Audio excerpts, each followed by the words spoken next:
अध्ययन करने पर अधिकतम जोर देता है। 1860 में औद्योगिक क्रांति से आर्थिक भूगोल की प्रकृति और प्रवृत्ति में परिवर्तन हुआ।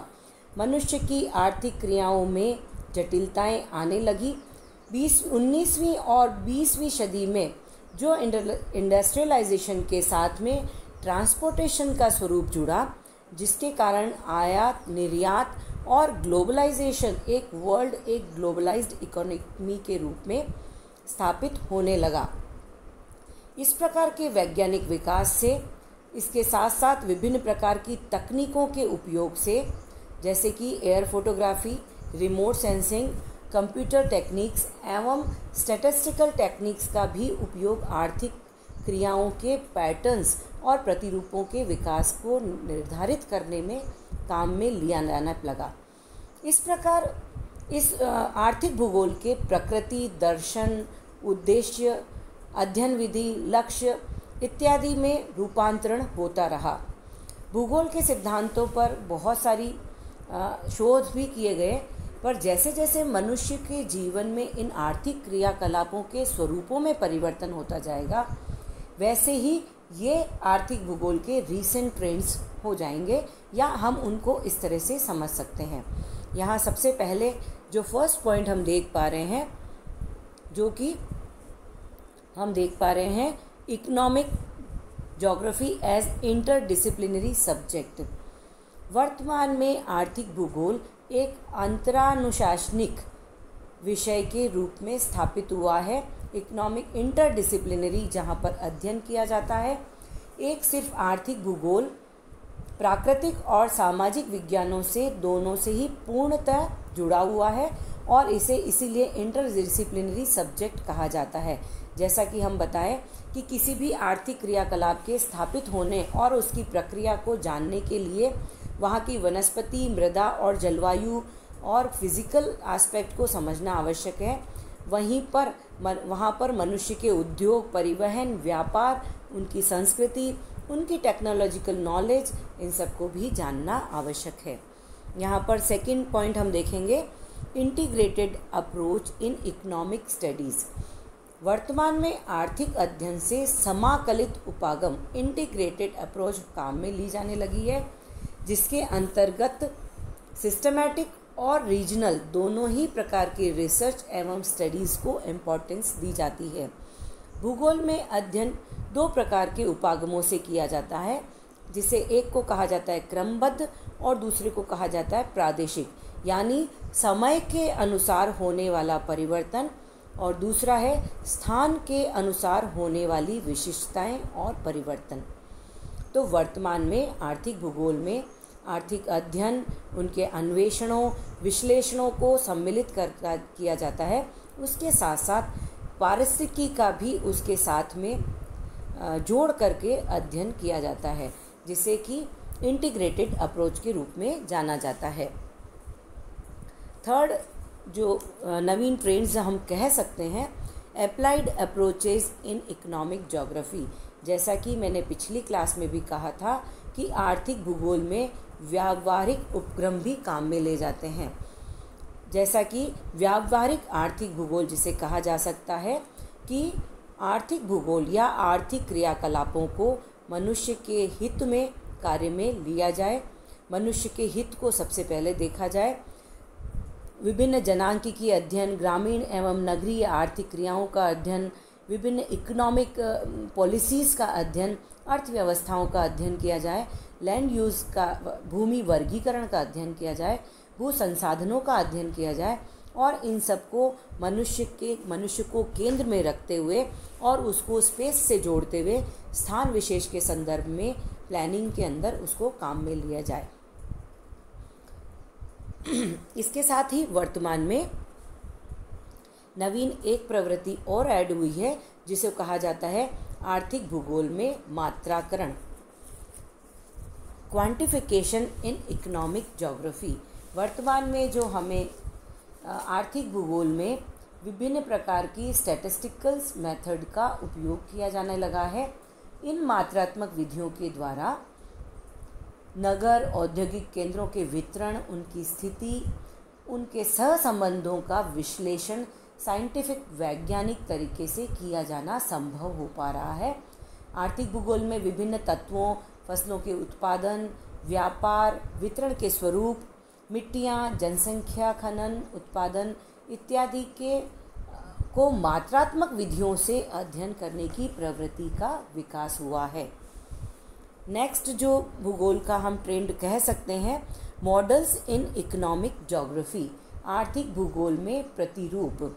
ये बहुत ही एक महत्वपूर्ण पक्ष है जो कि अभी वर्तमान में भौगोलिक अध्ययन में, अनुसंधान में काम में लिए जाने लगा है। इसके अंतर्गत हम अध्ययन करते हैं कि पूर्व में जो विकास हुआ है या पूर्व में जो प्रवृत्ति चल रही है, उस प्रवृत्ति का पैटर्न क्या है और उस पैटर्न के आधार पर यदि सिमुलेशन किया जाए या अनुकरण किया जाए तो भविष्य में क्या प्रवृत्ति होगी। सिंपल शब्दों में हम कहें तो यदि किसी एक नगर का विस्तार यदि हम देखें तो उस पैटर्न किस प्रकार से समय के अनुसार विकसित हुआ है और ये पैटर्न कालिक आधार पर किस आधार पर विकसित हुआ है, और उसी पैटर्न को यदि हम मॉडल्स के आधार पर सिमुलेशन स्टडीज़ में डालें तो हम ये बता पाएंगे कि उक्त नगर का अगले 20 या 30 वर्षों में इस पैटर्न में विस्तार होगा या इस दिशा में फैलाव होगा या घनत्व में इस प्रकार की वृद्धि होगी। तो आर्थिक योजनाओं को बनाने में, प्रबंधन में मूल रूप से इन सब संभावनाओं को ज्ञात करने की आवश्यकता और इसको मॉडल्स के द्वारा पूर्ण किया जाने लगा है। नेक्स्ट, GIS इन इकोनॉमिक ज्योग्राफी। GIS यानी ज्योग्राफिकल इंफॉर्मेशन सिस्टम, भौगोलिक सूचना तंत्र वस्तुतः भौगोलिक आंकड़ों को, सूचनाओं का संग्रहण, कलेक्शन, विश्लेषण, एनालिसिस एंड मानचित्रण यानी कार्टोग्राफी की एक कंप्यूटर आधारित तकनीक है। वर्तमान में जितने भी इकोनॉमिक या भौगोलिक आंकड़े हैं उनका एकत्रण कर और उनका प्रदर्शन और उसका एनालिसिस इस प्रकार से किया जा सकता है कि हम ज्योग्राफिकल मॉडल्स का, मैथमेटिकल मेथड्स का और उनके संबंध में भौगोलिक सहसंबंधों का, जटिल तंत्रों का, किसी औद्योगिक क्षेत्र में साथ में जुड़े हुए सभी कारकों का बहुत ही सही, सटीक आर्थिक विश्लेषण हम कर पाते हैं। वर्तमान में भूगोल में मानचित्रण, मैपिंग इन इकोनॉमिक ज्योग्राफी भी बहुत अधिक बढ़ गया है। जो मैपिंग मैंने आपको भी बताया कि जो पारंपरिक जो तकनीकें काम में ली जाती थी, उसके साथ साथ डिजिटल मैपिंग भी GIS के द्वारा संभव हो पाई है और आर्थिक क्रियाओं से संबंधित इन आंकड़ों को विभिन्न डायग्राम्स, ग्राफ्स एवं मानारेख के द्वारा प्रदर्शित किया जा सकता है।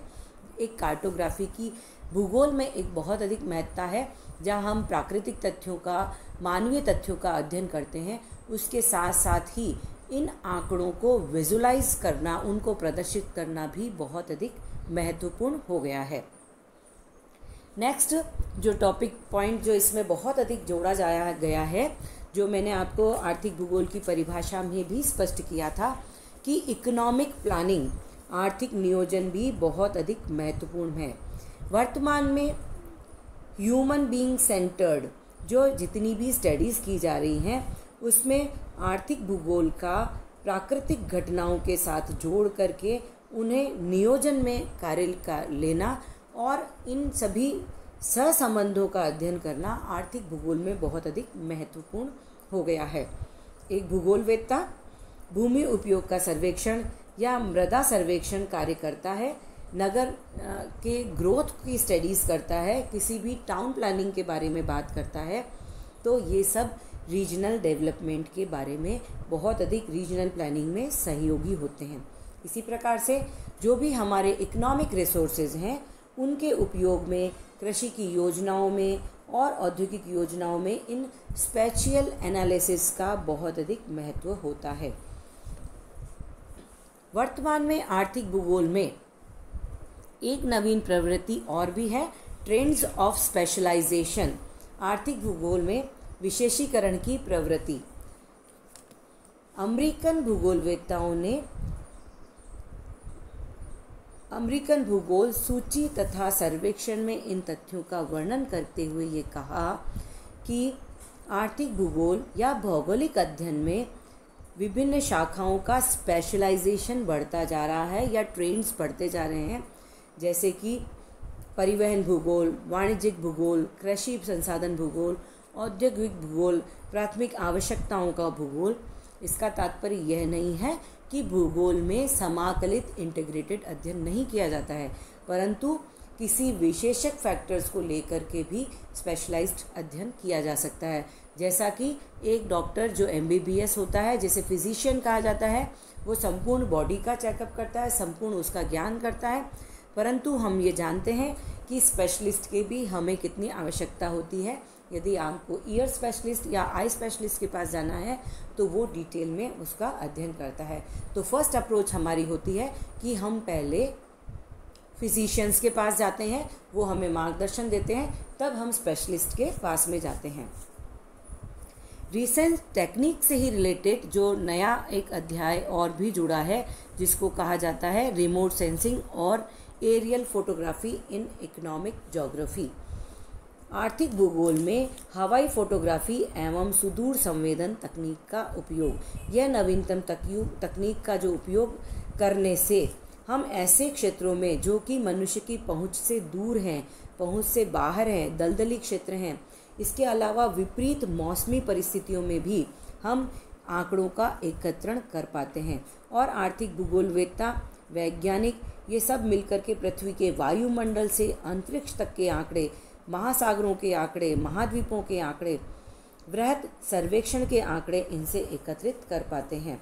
एरियल फोटो और रिमोट सेंसिंग, जो कि उपग्रह से जोड़ी गई महत्वपूर्ण तकनीक है, जिसमें तरंग दैर्ध्य के द्वारा कृत्रिम उपग्रहों की सहायता से पृथ्वी के प्रतिबिंबों का एकत्रण, डिजिटल आंकड़ों का एकत्रण और उनका एनालिसिस किया जा सकता है।